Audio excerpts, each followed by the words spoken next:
Good afternoon. My name is Andrew Will, and I am the Noxious Weed Specialist here at the Grays Harbor Noxious Weed Control Board. And today I will be presenting weeds of the coast. Here is the agenda for today's discussion. I will go over 10 noxious weed species that are associated with coastal ecosystems, starting with the Class Cs and working on up to the Class As. For each species, I will go over the background information, how to successfully identify the plant, its ecological impact on the environment, and for some species, I will go over the comparative characteristics for lookalike species. Lastly, there are a number of species on this list that are of the same family, and I group these together when possible to highlight similar characteristics. So starting us out with our very first species, Japanese eelgrass. It is a Class C noxious weed, and it is a member of the eelgrass family, or Zosteraceae. A bit of background about this plant. It is native to Asia and likely made its way to North America in the 1930s via oyster spat shipments from Japan. The Japanese eelgrass might have been used as packing material with the oysters, or the seeds and rhizomes could have attached themselves to the ships as they traveled to North America. It is an annual to short-lived perennial, aquatic, herbaceous plant that grows up to 12 inches in length, and it grows within the mid to high intertidal marine water ecosystems. It reproduces by both seeds and rhizomes, and this plant is an ecosystem engineer. This means that it creates complex 3D habitats that provide shelter, food, and nursery grounds for many marine species, and it also alters sediment stability and water flow. Taking a look at this distribution map here that we have on the screen, this is data from the WSDA, and it is current as of February 2024. So this is new data that we're looking at that is the most current. And you can see that it's in a number of counties here, mostly on the western side and kind of northern portions of Washington here, with Pacific County having the highest infestation rates. And you can see that Grays Harbor has some Japanese eelgrass here as well. For identification of Japanese eelgrass, it has small alternating flowers located on a thickened stem or spadix. These flowers are without petals and sepals, which is unique. It is alternately arranged leaves are very narrow with variable leaf blade length. The leaf sheaths are open and have two membranous flaps. Looking at that bottom right picture there, you can see those flaps there. Generally, it has unbranched stems that are anywhere from 4 to 12 inches in length. The fruit are ellipsoid and beaked and contain only a single seed, which you can see in the top right picture there. It's found growing in the intertidal zones, higher than in the intertidal zones than the native eelgrass. So the Japanese eelgrass is exposed to the air at low tide, while native is generally still submerged there. Ecologically, Japanese eelgrass does have some impacts to the environment. It impacts and displaces shellfish growing regions here in Washington state, forms monocultures in open tidal mudflats and sandflats. These alter the habitat of shorebirds and other species reliant on bare, mud, and sandflats. And they also impact the foraging due to their foraging due to a reduction of larger food sources for these species.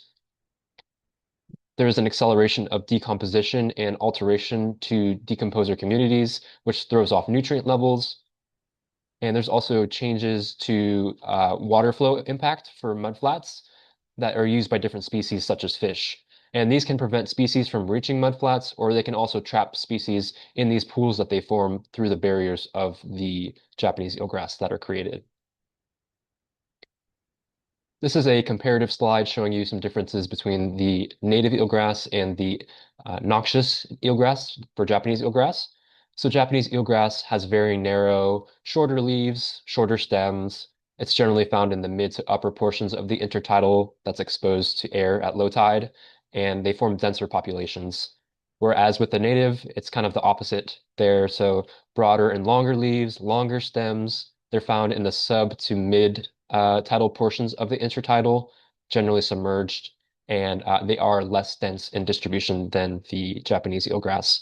And these species can grow in the intermediary portions of the tidal zones, so they can be intermixed, which can make identification more challenging if you are looking in those areas. Moving on to our next species, we have yellow flag iris. This is another Class C noxious weed. It's a member of the iris family or Iridaceae. It's native to Europe, North America, North Africa, and the Mediterranean, and it made its way to North America as an ornamental during the 17 and 1800s, and eventually escaped cultivation and established itself here. Taking a look at that distribution map, you can see just how established that plant is, with multiple counties having very high infestations, such as Pacific County. Grace Harbor County has moderate levels of yellow flag iris infestation, and there's a couple counties kind of in the southeastern corner there that don't have it yet, which is good. This plant is also toxic to humans and animals. It's a low severity poison if ingested due to the presence of terpenoids, with the highest concentration in the rhizomes. Skin contact with the plant resins can also cause skin irritation in humans. It is a perennial aquatic herbaceous plant that reaches anywhere from 2 to 3 feet tall and forms dense clumps, which you can see in that picture there. It's found growing along the shore of slow-moving freshwater wetlands and brackish waters, most commonly found in shallow water or mud. It's tolerant to a lot of different things, such as drying, high soil acidity, sediment without molecular oxygen, and some salinity. It reproduces through seeds and rhizomes, and up to several hundred plants may be connected through the same rhizome chain, and rhizome fragmentation can create new plants. For yellow flag iris identification, it has yellow apical flowers with brownish to purple spots, which you can see in that picture there at the bottom. The flowers have three leaf-like structures called sepals and three petals, with the sepals being longer than the petals. It is broad, sword-like basal leaves with stems that reduce in size as they make their way up the stem. Solid, once-branching stems form dense clumps. And it also has these oblong, three-angled capsule fruits with orangish brown D-shaped seeds, which you can see in that open capsule there. There's also a picture of the seeds in the water there in that bottom right picture. Ecologically, yellow flag iris reduces shorebird habitat, nesting, foraging, and food supply. It alters wetland structure and hydrology, forms dense monocultures that outcompete and shut out native plants, reduces biodiversity, and is toxic to humans and animals. So I wanted to include this slide because there are multiple species on this list in the grass family, and I just wanted to include this slide to go over some of the basic anatomy and morphology, as they are needed generally to understand and have successful identification. So here's a diagram of a simple grass species and some of the terms that are just associated with grasses. And I just wanted to highlight some of these terms here. So a culm is a hollow stem for grasses. The blade is just essentially a leaf, a grass leaf, and it undergoes the photosynthesis. The leaf sheath is the basal portion of the blade that surrounds the culm. The spike is the inflorescence type common in grasses, where the units are made up into spikelets that are attached on a central axis or rachis. And the collar is a band of tissue where the blade meets the leaf sheath. It's generally lighter in color, and you can see in that image there, it's kind of at the base of the blade and at the junction there of the leaf sheath and the stem. Some other terms here that are also important is ligule. It's the papery flap or appendage located at the junction of the blade and leaf sheath near the collar and connection point to the culm. Ligules are not always present and they can have different qualities. Another term here is auricle. It's an ear-like structure also found at the junction of the blade and leaf sheath junction. They can vary in size and degree of clasping. And lastly, I just wanted to make a connection between flowering plants and grass flowers. So with the grass flowers, they have nondescript flowers since they do not rely on pollinators. They rely on mostly wind pollination, whereas normal flowering plants do rely on pollinators, so they have more showy flowers. So you can see there on the bottom for the grass flowers, the left flower is a male flower, and the flower on the right is a female flower. So our first grass species is non-native beach grasses. They are class Cs, and they are in the true grass family or Poaceae. And these species include American, European, and the hybrid for the non-native beach grasses. They are also known as marram grasses, just another name that you can call them. So European beach grass is native to Eurasia, and the American beach grass is native to the East Coast. These non-native beach grasses were planted to hold sand and protect infrastructure along the west coast of North America, specifically for railroads and infrastructure such as highways. They are perennial and rhizomatous bunch grasses. They are found growing on sand dunes of the coast and salt and freshwater areas, and they reproduce through rhizomes, fragmentation, and seeds. Looking at the distribution map there, you can see that they are prominent on coastal counties. For identification purposes, they have flowering stems that grow over a meter tall above their grass blades. Flowers are arranged in branched stalks called panicles, which is comprised of many small grass flower units called spikelets. They have long, thin, gray-green blades that can reach almost 3 feet in length. And in the winter, they die back and turn kind of brown and flatten mats. The stems are round and thin. Seeds are brown, oval-shaped, and are enclosed in a hard shell. And not many seeds are made by this plant. It's mostly the vegetative reproduction there through fragmentation and rhizomes. Ecologically speaking, Uh, these non-native beach grasses manipulate dune topography by creating larger, more permanent dunes, which change the hydrology and ecology of the area they grow in. They are major fire hazards. They make excellent fuel, and they are quick to light. You can see there's a picture of the 2025 Ocean Park fire that was caused by non-native beach grasses. They reduce biodiversity due to forming those dense monocultures. They reduce shorebird food sources and foraging areas due to native plants being crowded out. And more specifically with shorebirds, they really impact the snowy plovers, which rely on bare to mostly bare uh, areas for nesting and foraging and all of that. And the non-native beach grasses do the opposite of that, unfortunately. This is a comparative diagram by Rebecca Mostow. It's a really neat tool that highlights and tells us the difference between non-native and native beach grasses. So you can see we have the non-native beach grass, which is American marram grass. We also have the European marram grass, the hybrid marram grass, and then that bottom right one is the Native American dune grass. The key features here you need to consider are distribution range, stem characters, leaf characters, and ligule characters. So I'll just pause here for a brief moment if anyone wants to take a picture of that. Alrighty. Our next species, so now we're in the class Bs, and our first class B is common reed. It's also in the true grass family or Poaceae. It is native to Eurasia and was introduced to the US first on the Atlantic coast in the 18th through 19th century, likely through traveling ships, and has now spread across the entire country. They are large perennial grasses with creeping rhizomes that can reach up to 12 feet tall. They grow in disturbed and undisturbed places in and adjacent to riparian and wetland areas, including roadside ditches. They reproduce via vegetative clones and seeds. There is a native subspecies that has a different genetic makeup than the invasive version. These subspecies look similar to each other, but they also have subtle differences, which I'll go over a little bit later. The invasive genotype also outcompetes the native version, and hybridization can occur, which can make ID more challenging.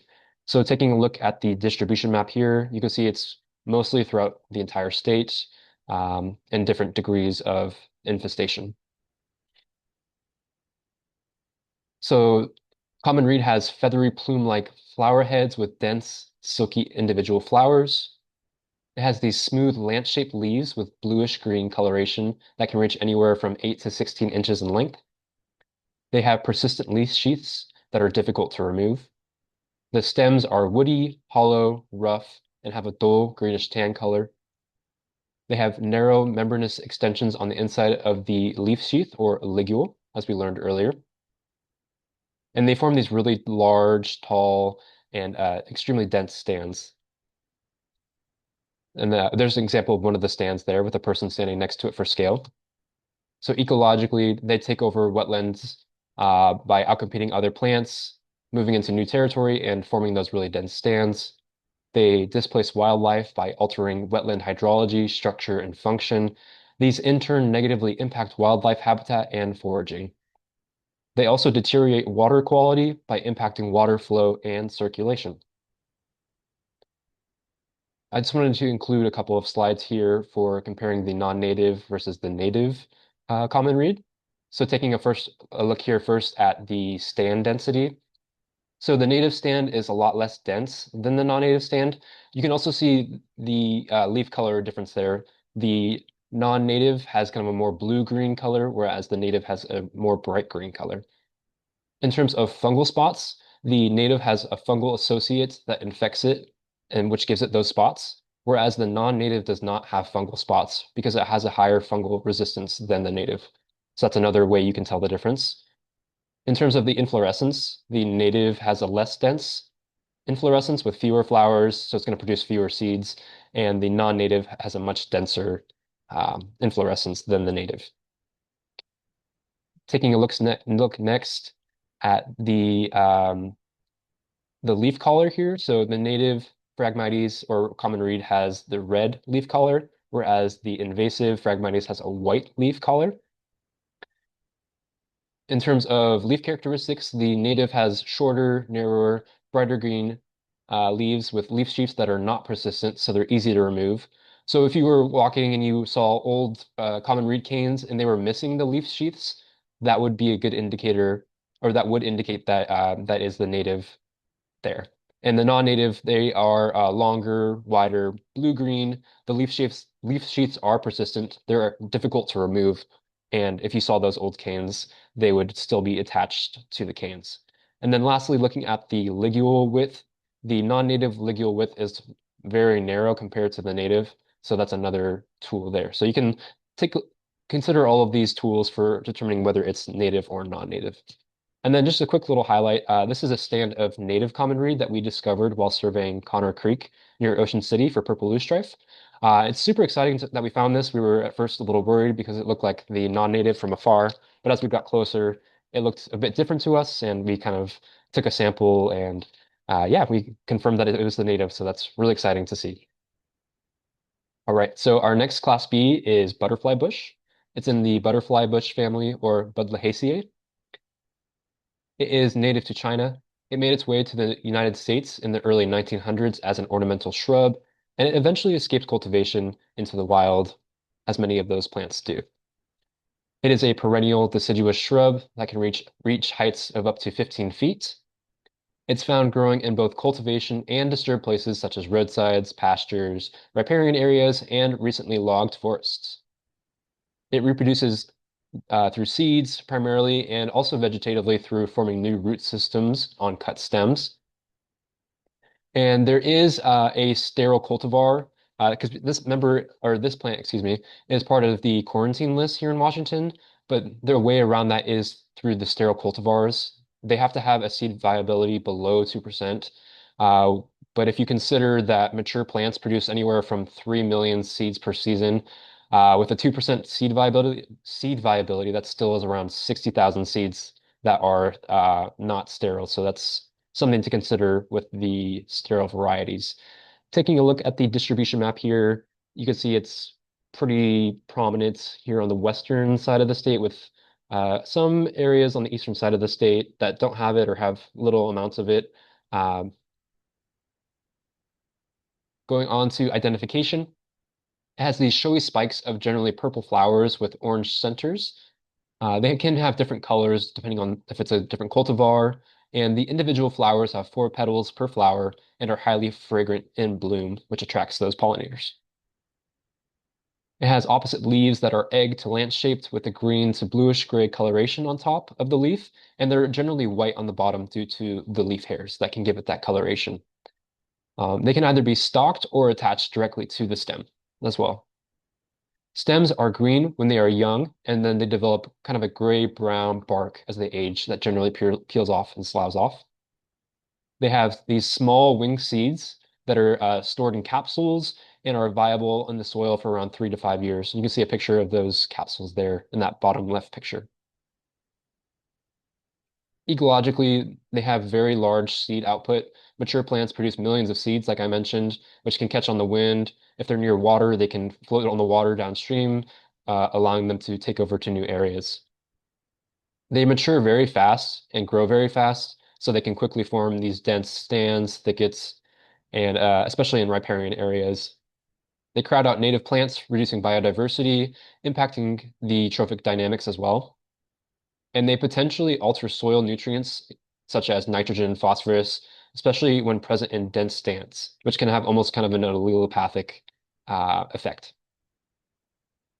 Our next two species, I lumped them together just because they are highly similar. This is gorse and Scotch broom. They're both Class B noxious weeds, and they are in the pea or legume family, also known as Fabaceae. So you can see gorse there is on the top, and Scotch broom is on the bottom. These plants are both native to Europe. They were introduced to North America as ornamental plants, and once again, they escaped cultivation. They are perennial shrubs that reach heights of up to 10 feet. Gorse is evergreen, whereas Scotch broom generally loses its leaves, so it's deciduous throughout the year. Scotch broom also generally grows taller than gorse, but gorse can in turn grow denser and thicker. They are found in open areas, roadsides, riparian areas, and grasslands. They reproduce mostly through seeds. They have very long-lived seed banks, viable anywhere from 30 to 80 years, which is honestly insane and very difficult from a control standpoint. And oh, sorry about that. Both of these members are on the quarantine list. Putting the distribution maps side by side, let's start with gorse on the left. You can see that it is restricted in the west side of the state with high concentrations in Grays Harbor and Pacific counties. And on the right, Scotch broom is more prevalent throughout the state than gorse, and it also has higher distributions in many of the western counties that you see there. For identification for both of these plants, they have flowers that are yellow, pea-like in shape and structure, and they're clustered near the ends of the branches. The leaves, so starting with gorse, they are evergreen leaves in units of 3 leaflets, or this is also called trifoliate, and they develop into spines as they mature. And with Scotch broom, that's not the case. They don't have those spines, so their lower leaves are composed of, again, kind of those similar leaflets of 3 or trifoliate nature. And the upper leaves can be simple, but these leaves are deciduous and they regularly fall off. So you could be looking at a Scotch broom stem and it could be missing leaves. And the reason why is because the leaves are deciduous. In terms of stems, looking at gorse first, they are angular, ridged, stiff, and can turn from green to brown during maturity. With Scotch broom, the young stems are green, five-ridged with hairs, and they become woody, hairless. They can lose their ridges, but that's not always the case. And they're dark green stems at maturity. The fruits for both of these plants are hairy ligules that turn from a kind of a green as they're developing into a black or brown at maturity. And just a general appearance for both of these plants, gorse is much denser than Scotch broom. Kind of like I mentioned earlier, Scotch broom can get a lot taller though, and you can see that a lot here just from those two pictures, just the comparison between density and plant material. And here's just another side-by-side comparison, just kind of reminding you about the main characteristic here for gorse is those really spiny leaves, and the spines are present too in the axils of the leaves as well. They have those ridge stems that are always present, and you can see in that picture at the bottom there, they have those kind of dead centers, which can occur with Scotch broom, but not as prevalent. And looking on the right side here at Scotch broom, you can see those non-spined leaflets of 3, and in the lower portions they have those, and then in the upper portions you can see in that bottom picture there, they can kind of have these more simple leaves that are not in groups of 3. They're ridge stems when they're young, and they can be lacking at maturity, but not always. They can also have those dead centers, but not as prevalent as gorse. Ecologically, these both form vigorous stands that crowd out and shade out native vegetation, which depletes biodiversity and also reduces wildlife habitat. And both of these plants are very serious fire hazards. They have high oil content in their tissues, and when they have dead vegetation in the centers, such as with gorse, that is then a dry fuel source combined with the high oil content, that is a fire waiting to happen. They have those very long-lived seed banks, which I mentioned, and very quick growth habits, so they can uh, germinate very quickly, grow very quickly, and then they are then outcompeting those native plants that are there. They also have these associations with the rhizobia or rhizobium bacteria. They form these like nitrogen fixing nodules on the roots, and they can then allow the plant to get very big and grow a lot quicker than some of the other plants that don't have this ability. Also, I want to point out too that Scotch seeds are toxic to livestock and horses, so that's just another layer there for Scotch. All right, moving on to our next set of species. This is kind of another group of species that are lumped together just because they are very similar. We have different species of knotweed here. They are Class B noxious weeds, and they are in the buckwheat or knotweed family, which is also known as Polygoniaceae. These guys are native to Asia, and they were introduced to the United States during the 1800s as ornamentals that escaped cultivation.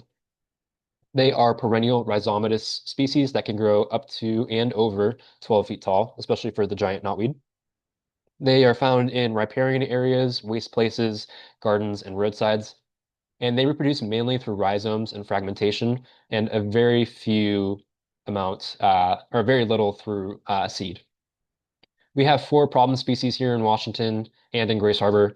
We have Japanese knotweed, giant knotweed, Bohemian knotweed, and Himalayan knotweed, and you can see a picture for each of those there.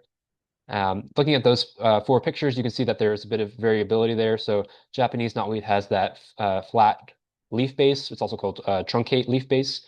With the giant knotweed, everything about that plant is a lot bigger. It has the heart-shaped or cordate leaf base there.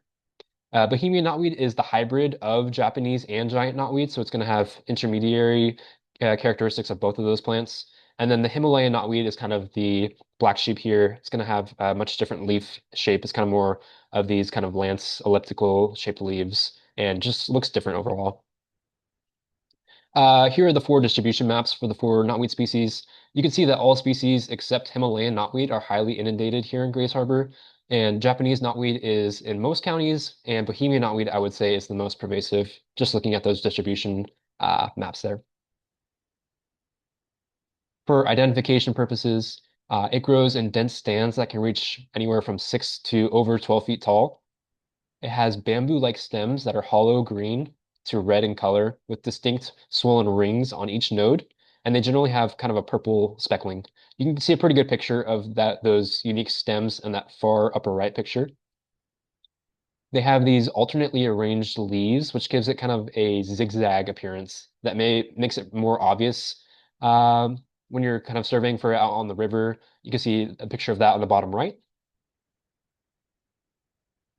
Its leaves have variable shapes and sizes depending on the species, which I kind of just mentioned on the last slide.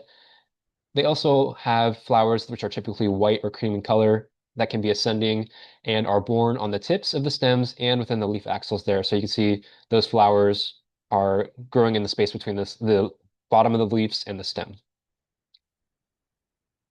Ecologically, it displaces native plants and wildlife due to its aggressive and rapid growth of dense thickets. It causes erosion in riparian systems that collapse stream banks and disrupts immediate ecosystems. They degrade habitats such as salmon spawning grounds and they clog stream beds. They pervasively spread through the smallest plant fragments. You need only the smallest piece as small as an inch, and it can create a whole nother plant that then goes on to infest another area, which is very problematic during water, or very problematic in near water, which you can see in this picture here. We work a lot in the river systems in Grace Harbor, and another component to that too is that the beavers like to chew on the knotweed that then releases the knotweed from where it's currently positioned. It then goes into the water, moves downstream, and can create further infestations downstream. So we're fighting the beavers a bit there as well. And it also damages infrastructure here. So the massive root system can damage foundations of buildings, septic systems, sidewalks, driveways, and roads. And that picture on the bottom right there is showing knotweed growing out of a wall, which is pretty nuts. All right, so we're finished with the Class Bs, and we're moving on to the final category of Class A. And our first set of Class A species are cordgrass species. These are true grass, they're in the true grass family, which is also known as Poaceae. So they are native to the Americas, Europe, and parts of the Caribbean.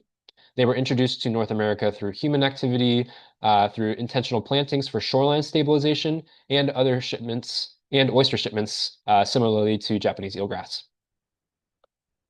They are perennial rhizomatous salt marsh grasses that spread through seeds and clonal means such as tillers, fragmentation. Ocean currents and tides help to disperse these propagules, which is a challenge of control. There are four noxious cordgrass species. They're all class A's. So we have salt meadow, dense flowered, smooth, and common. We do have two of these species here in Grays Harbor, and that is the smooth and dense flowered cordgrass. They're found growing in coastal riparian areas such as mudflats and estuaries. And this genus of Spartina, that's the genus, it is one of the most aggressive weeds worldwide. It's difficult to control since it is associated with the tides and just its nature. It's very aggressive and makes it difficult to control. So if you're into taxonomy, I just wanted to include this. The genus Spartina was changed to Sporobolus, and there is a bit of contention with that. You can say either one, both are correct. Spartina, Sporobolus. I haven't really heard anyone say Sporobolus, but I just wanted to bring that up just so people are aware of it. Just an interesting fun fact. Here are the distribution maps for the four Spartina species. You can see common and smooth cordgrass have similar distributions at the top there, whereas the dense flowered and salt meadow cordgrasses are not as common and have similar distributions as well. So for this next couple slides, I want to break it down by each cordgrass species. So starting with smooth cordgrass. This one is present in Grays Harbor County. It can grow anywhere from 2 to 4 feet tall. It is a deciduous plant with the stems. They do die back at the end of each season, excuse me. It has apical flowers that are arranged on a discrete erect spike, which you can see on that bottom left picture there. The stems are hollow and hairless. And it also has a hairy ligule margin, which you can see in that bottom right picture there. Moving on to dense flowered cordgrass. This is another cordgrass species that is present in Grays Harbor. It grows in dense tufted clumps of anywhere from 1 to 5 feet tall. It has these dense, colorless flowers that are borne on a spike, hence its namesake, dense flowered cordgrass, which you can see in that bottom left picture there. The leaf blades are gray, tough, narrow, long, and inrolled. Hollow stems or culms are present here. And something unique about this species of cordgrass is it only reproduces through seeds. So the seeds are going to float on the water and can travel long distances, allowing for dispersion into new territories. So that's something unique about dense flowered cordgrass. Our next one is salt meadow cordgrass. This one has plants can grow anywhere from 1 to 4 feet tall in these kind of dense stands. The flowers are arranged in clusters of 2 or more spikes that can be closely knit together or spreading, which is unique. The leaf blades are narrow and wiry, lack hairs, and are enrolled and ridged in the juveniles. There is a hairy ligule margin, which you can see in that picture there on the right. And the stems can grow in small clumps or in solitary units. They are slender and have firm internodes, which are the spaces between the nodes. And our last cordgrass species here is the common cordgrass. So this is a hybrid of smooth and small cordgrass. The small cordgrass, I believe, is a type of cordgrass that's native to England, I believe. And so since it's a hybrid, it's going to have variable characteristics of those two. It is a stout plant that grows 2 inches to 3¼ feet tall. The flowers are organized into many clusters called panicles that have overlapping flower subunits or spikelets. kind of like I was talking about earlier, in two rows on one side of the stem, which you can see on that right picture there, which is very unique to the common cordgrass. The leaves have a distinct angle to them and can be flat or enrolled. And that angle too is anywhere from 45 to 90-degree angles, which is very unique and is diagnostic for identification. They can also be persistent or deciduous. They generally have a hairy ligule margin and they have stout, stocky stems, like I mentioned.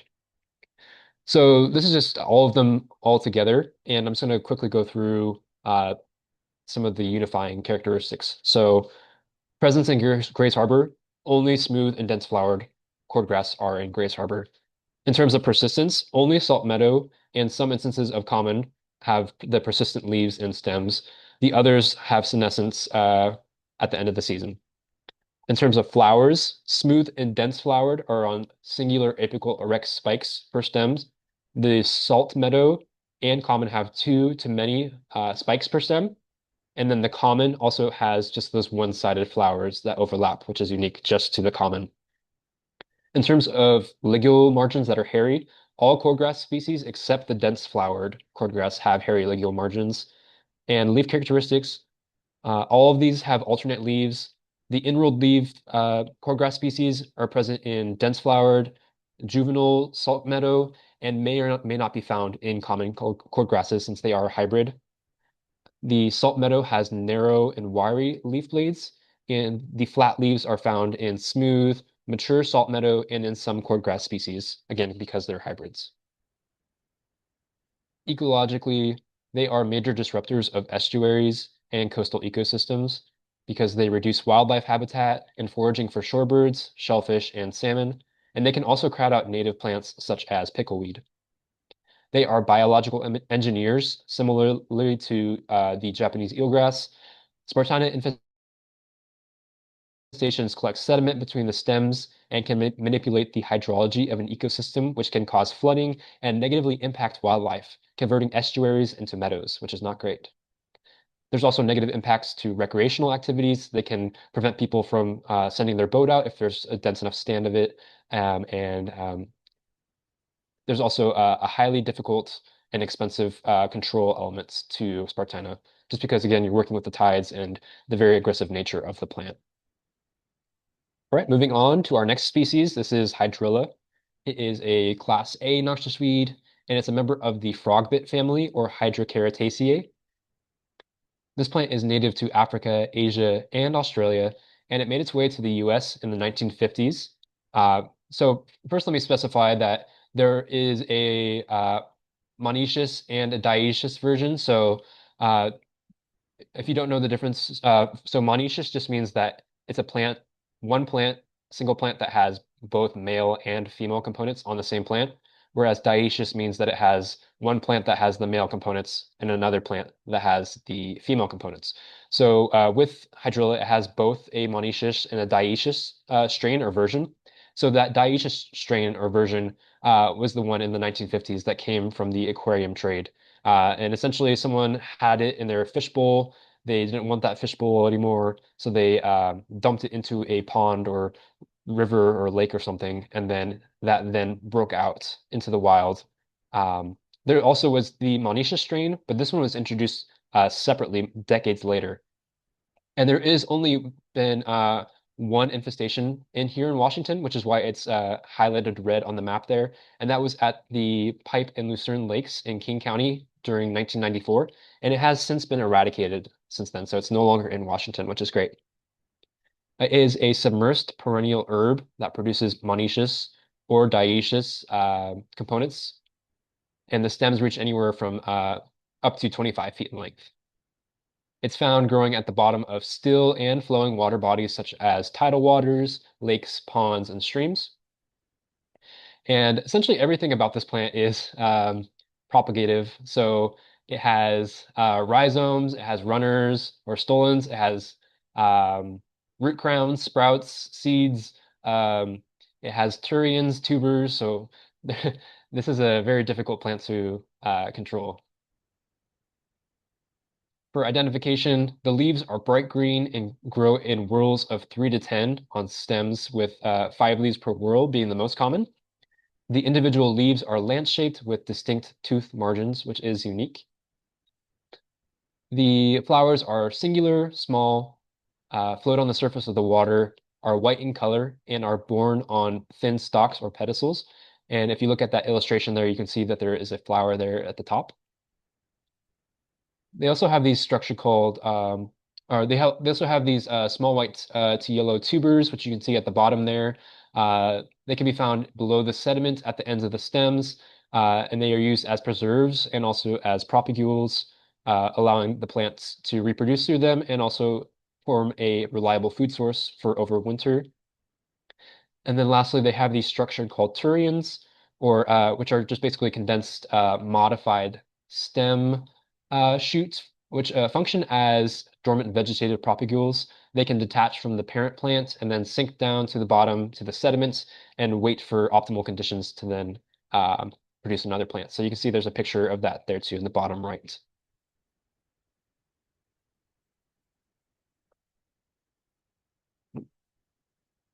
Technical difficulties here. All right. So this is just showing you a comparative, oh, sorry about that, comparative set of images here. There's Elodie, these are all Elodea species that look very similar to Hydrilla because they are in the same family of the frogbit family. And I just wanted to walk you through these here because they can look a lot like the Hydrilla. And they can be either native or non-native as well. So just looking here at Hydrilla first, it's on the far left. It's a Class A noxious weed, and the diagnostic part of it here is that it has whorls of more than 3 leaves. It has those tooth margins on the leaves, and it has small visible spines on the leaf veins. So now looking at both the Brazilian Elodea and the American Elodea. So Brazilian Elodea is a Class B, whereas American Elodea is the native. Those are the two in the middle there. They both have whorls of more than 3 leaves, or excuse me, just the Brazilian Elodea has whorls of more than 3 leaves, whereas the native has exactly 3 whorls. So that's how you can tell the difference there. So the Hydrilla and the Brazilian Elodea are going to have more than 3 whorls, whereas the native will have just 3. They both lack, or excuse me, the Brazilian Elodea and the American Elodea, they both lack tooth margins on the leaves, and they both have smooth leaf veins. And then that one on the far right there, that's African Elodea. This one is not present in Washington state, but it is on the quarantine list. It doesn't have whorls at all. It has something completely different with its leaves. They grow alternately up the stem in a spiral, and it has these very dramatically curved leaves, which you can see there. So that one looks very different from the rest of the species on this screen. There's also some milfoil species that can look like this as well, and these are in the water milfoil family, or Haloragaceae. So starting first with variable leaf milfoil on the left, it has whorled emergent leaves that are lance-shaped, serrated, and oblong. Has submergent leaves that are also whorled but just dissected with 7 to 11 leaflets. So it's essentially Elodea-like above the water and milfoil-like below the water, which is interesting, and hence why it gets the name variable leaf milfoil. The stems are dark red to reddish brown, and the flowers, which you can see there's a picture there, are arranged in whorls of 4 on an emergent spike.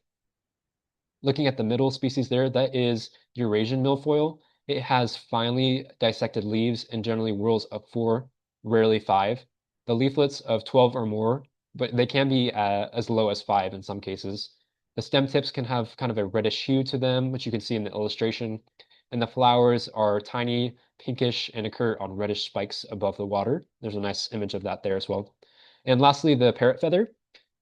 This one has feather-like leaves and whorls of 4 to 6. Emergent leaves are a bright green, and the submergent ones are darker green. The stems grow up to 16 feet in length, and the emergent stems can be up to 1 foot long. Flowers are white and nondescript in the axils of emergent leaves.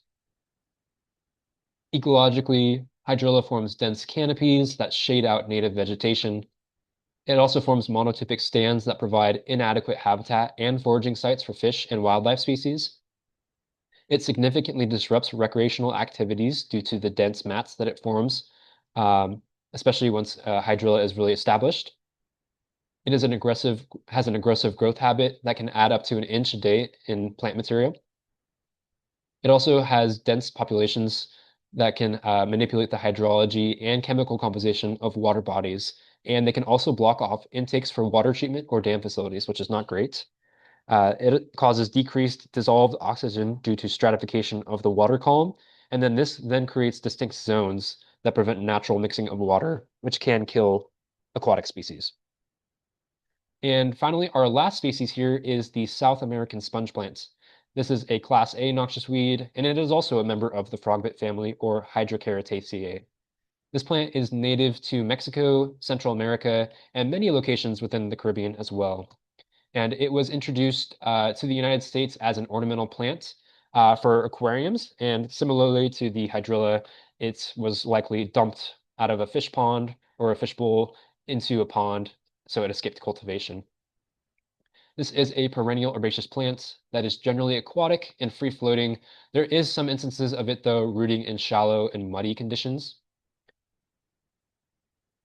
One second, sorry. It is found growing in riparian areas such as wetlands, canals, lakes, rivers, streams, and ponds. It reproduces by seed and through vegetative daughter plants that are spread by human activity, animals, and nature. The seeds are viable for anywhere from 3 to 4 years. And there is one known location and infestation here in Washington State, in Long Beach, Washington, in 2016. So that you can see that's why on the distribution map, only Pacific County is lit up there because of that one infestation. For identification purposes, it has leaves that are generally rounded and can be floating or aerial with stipules present at the base of mature leaf stalk. The leaves float. So you can see there's a picture there at the bottom right. That is a type of specialized spongy tissue called erenchyma. That is not a cross section of the leaf. That's just another plant part that has erenchyma tissue, but I just wanted to include that to show you what that tissue looks like on the inside. And you can see that it contains numerous air-filled cavities. So all of that parenchyma tissue is present on the bottom of the underside of the leaves, which allows it and gives it the ability to float. The stems are compact and send out runners or stolons. Sponge plant has both male and female flowers on the same plant, so it is therefore monoecious. The flowers are discrete. You can see there's a picture of one there on that bottom left image. They're kind of white to pale green in color. And the female flowers lack petals and their stalks bend as the fruit develops. And what this does, it allows the seeds to then be dispersed into the water or sediment, since that nodding fruit is essentially closer to the water or sediment. And then lastly, the fruit type is a capsule that bears up to 100 small seeds. You can see there's a really great, some really great images of the fruits and the seeds. This person here, Giselle Cadian, was studying that there, so she got some really great pictures of that. Ecological impacts of South American sponge plant. It forms dense mats on water surface due to quick reproduction rates. This can cause sponge plant to overcompete or outcompete natives and even other aquatic noxious weeds such as parrot feather and water primrose. So you can see there in that upper image, that is all just jam-packed South American sponge plant in there. And you can see just how major this infestation can get. It also damages infrastructure and blocks water flow in pumps, dams, gates, and recreational access areas to water. It negatively impacts hydrology of water systems by creating stagnant conditions, which then creates prime conditions for mosquitoes and mosquito-borne diseases. It reduces biodiversity by having a smothering effect on the vegetation that is lower, which then causes it to die and then throws off the nutrients in the water.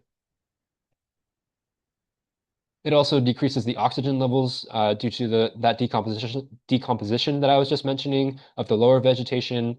Uh, and then this has a negative impact on other aquatic life forms as well. And you can see that all these pictures here are from the CDFA in California, and they are using a method here with some heavy machinery to just scoop out the South American sponge plant, which seems to be working pretty well for them. And they're kind of just placing it on the side of that little canal there. All right, so that's all of the species that I would like to talk about today. These are just a few of the species, not all of these, or there are much more species than this that are found in coastal ecosystems that are also noxious weeds. And I just kind of wanted to include this last little section as like a way for you to, moving forward, some different things that you can do if you want to continue working on your noxious weed skills. So a really great way to practice noxious weed ID specifically is through iNaturalist. So we have a iNaturalist project, and these are some pictures from that. So you can go onto our iNaturalist project and look at the common noxious weeds here in Grace Harbor, and then you can then use that to practice from the comfort of your home on your phone, which is a lot of fun. We have a couple different reporting methods for noxious weeds. If you see something unusual, you should definitely take a picture of it and use one of our reporting tools if you can. We have the one on the upper right there is our survey 123 for just any general noxious weed. It'll take you to a form that you can fill out. And then that one on the bottom there is a direct QR code to our iNaturalist project. So that one collects the different observations that people make in Grays Harbor County for Class A and Class B noxious weeds, and then it'll put them and populate them into that group. We also have a journal section, which we post different things onto there. And I just quickly wanted to highlight the power of iNaturalist because it's a really great tool for informing discoveries. And I just wanted to highlight three examples at the global, state, and county level of just some really great examples of iNaturalist. So starting first on the far right, the frosted phoenix. That's a moth that was originally thought to be extinct until an observer in New Zealand made an observation on iNaturalist, proving that the frosted phoenix moth was still around, which is awesome. And then moving counterclockwise up top, this is at the state level. A landowner in Yakima County made an observation of a strange plant growing with their sunflowers. This observation alerted the WSDA with the very first infestation of sunflower broom rape in North America, which I'm sure some of you have heard about. And then lastly, at the bottom there, at the county level, we had someone in the county make an observation of purple loosestrife. It was just one plant at first, so we that kind of alerted us to it because purple loosestrife is a Class B noxious weed. So then we then made a comprehensive kayak and terrestrial survey with WDFW, and we discovered over 100 points of purple loosestrife from that one that we got from that one individual. So we were super grateful to get that one tip, and it led to a lot more purple loosestrife, and we will be going through there and treating all of that purple loosestrife with WDFW. So it's really great that we were able to get that information. And I just want to highlight too that when you are using iNaturalist to make observations, you are a citizen scientist, and you're really helping organizations such as Grace Harbor Noxious Weed Control, because there's just three of us, so you're really helping us to get an extra set of eyes out there, and we really appreciate all the work that observers have been giving us. Next, I just wanted to highlight some of the educational materials that we have out there. So we have some in-person ones. You can see that first picture there is all of our brochures that we have here. We have a new office area. We're still at the fairgrounds at the WCU Extension, but we're in the back now. We have a new office space, so we have lots of books on noxious weeds. We have all those pamphlets.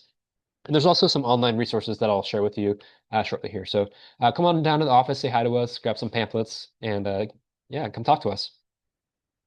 Next, we have lots of volunteer events going on. You can see that this one is from Lake Sylvia. We did a big ivy pull, and also the other one is at Twin Bridges County Park. We did a big jewelweed pull.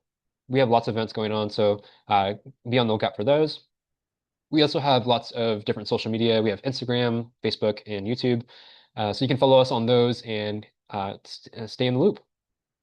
These are all of the sources from the talk. I'll give you a moment to take a picture of those if you'd like. They are a wealth of resources and knowledge. I highly recommend checking them out if you have the time or the interest. Alrighty, and that's all I have for you all. So thank you so much for attending and paying attention. We really appreciate it. And I've added our contact information here. So there's my specific email, the email address for the weed board, Grace Harbor Weed Board as a whole, our phone numbers there, our address if you want to come and say hi to us. And then I also included the QR code for the periwinkle. As Declan mentioned, I am the point of contact for periwinkle. I'm collecting data for the monitoring list. So if you know of any periwinkle, you can scan that QR code or you can send me an email. I'd love to get some coordinates or a photo of it. And yeah, I'd love to document it. So thank you guys so much for attending. Please let us know if you have any questions. And um, if you are here for attending for Noxious Weed credits, your code word is riparian. So please enter your name, first and last name, your license number, and also the code word riparian to receive credit. Thank you guys so much, and I hope you have a great rest of your day.